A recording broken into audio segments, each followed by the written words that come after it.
नमस्कार, मी डॉक्टर चंद्रशेखर हाळिंगरे. मी सायकियाट्रिस्ट म्हणजे मनोविकार तज्ज्ञ म्हणून गेली 15 वर्ष मिरज येथे प्रॅक्टिस करत आहे.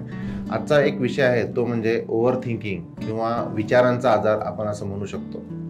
मानसिक आजारामध्ये ऑब्सेसिव्ह कंपल्सिव्ह डिसऑर्डर म्हणजे मंत्रचाळेपणा हा एक आजार आहे. याच्यामध्ये पेशंटला वारंवार विचार येतात आणि त्या व्यक्तीला म्हणजे त्या पेशंटला वारंवार कृती पण करावी लागते. ऑब्सेशन म्हणजे वारंवार विचार येणे आणि कंपल्शन म्हणजे वारंवार कृती करणे. याच्यातलाच एक भाग आहे तो म्हणजे रिपिटेटिव्ह ऑब्सेसिव्ह थॉट्स. म्हणजे काय की पेशंट असं म्हणतो की त्याच्या मनामध्ये वारंवार विचार येतात. पेशंटला कळतं की हे विचार येऊ नयेत, तरीही पेशंटच्या मनामध्ये ते वारंवार विचार येतात, ते विचार घुसतात असं म्हणतो. पेशंट म्हणतो की मला हे विचार नको आहेत, मला कळते हे वाईट विचार आहेत, मला चांगले विचार हवे आहेत, पण नको असलेल्या गोष्टींचे वारंवार विचार येतात अशी पेशंटची तक्रार असते. पेशंट म्हणतो की हे विचार मी काढायचा प्रयत्न करतो, सुरुवातीला ते जमत होतं पण कालांतराने ते पण जमेना.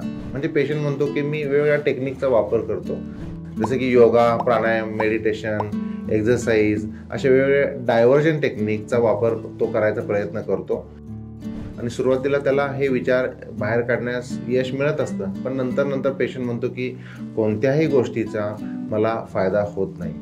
यालाच रिपिटेटिव्ह ऑब्सेसिव्ह थॉट्स असं आपण म्हणतो, म्हणजे ओव्हर थिंकिंग किंवा वारंवार विचारांचा आजार आम्ही असं म्हणतो.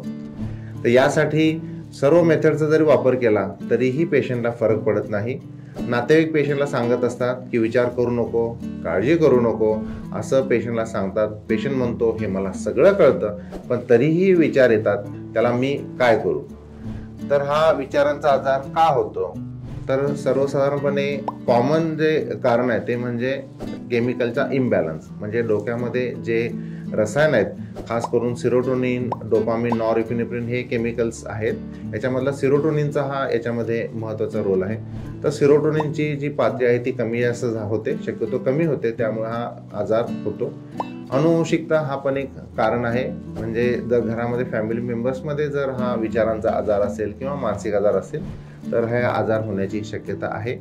सायकोसोशल फॅक्टर्स म्हणजे घरामध्ये जर घरात भांडण, वाद किंवा काही निगेटिव्ह गोष्टी, ॲक्सिडेंट आहे, डिवोर्स आहे, काही नॅचरल कॅलॅमिटीज म्हणजे भूकंप आहे किंवा नुकसान काहीतरी झालेलं असतं, निगेटिव्ह गोष्टी घडतात आणि त्याचा इम्पॅक्ट पण पेशंटवर होत असतो.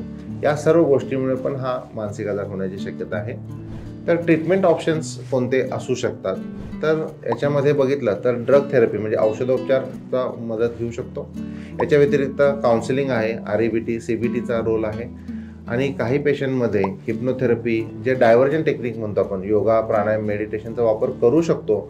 पण हा आजार बरा करण्यासाठी फक्त योगा, प्राणायाम, मेडिटेशनचा वापर होत नाही, तर औषधाची मदत आपल्याला घ्यायचीच आहे.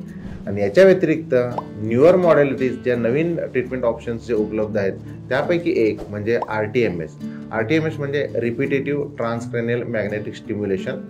याच्यामध्ये पेशंटच्या मेंदूमध्ये आम्ही मॅग्नेटचा वापर करून मॅग्नेटिक फील्ड तयार करतो. मॅग्नेटिक फील्डनं पेशंटच्या ज्या मेंदूच्या ज्या पेशी आहेत, खास करून प्रीफ्रंटल कॉर्टेक्स म्हणजे मेंदूचा जो माथ्याकडचा भाग आहे त्या भागामध्ये ही मॅग्नेटिक फील्ड तयार करून तिथले न्यूरॉन्स पेशी ॲक्टिवेट करतो, जेणेकरून या केमिकलची लेवल नॉर्मल व्हायला मदत होते.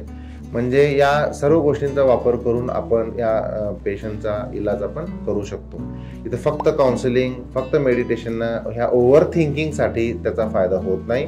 तर औषधोपचार, काउन्सिलिंग, RTMS थेरपी, हिप्नोथेरपी म्हणजे स्वसंमोहन आणि इतर काही मॉडॅलिटीज आहेत त्याचा पण वापर करून आपण याच्यातून पेशंटला बाहेर पाडू शकतो.